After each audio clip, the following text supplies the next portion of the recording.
Another heartbreaking story is unfolding in Haryana. At least 50 young men, all between 25 and 30 years old, have been deported from the United States in handcuffs. They were all trying to enter America through the illegal donkey route. These youths had one dream: to earn in dollars, to change their family's future. But that dream has now turned into a painful nightmare.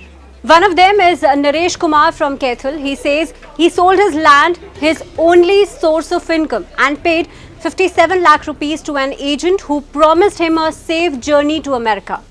Instead, Naresh ended up spending 14 months in US custody, and finally he returned to India not as a success story but as a deportee. Naresh says the agent kept asking for more money at every border crossing. First 42 lakh, then 6 lakh more in Guatemala, and then 6 lakh again in Mexico. The remaining amount when they reached the US border. But instead of reaching the American dream, the group reached a US prison and the agent disappeared. Naresh is now asking the government to take strict action, and he has one message for people: please do not fall for the donkey trap. Police authorities in Haryana are now checking every returnee's record.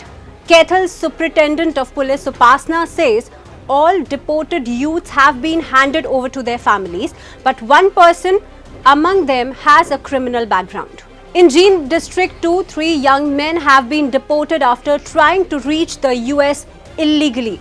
They were also handed over to their families. The police says they are keeping a close watch on such illegal travel networks.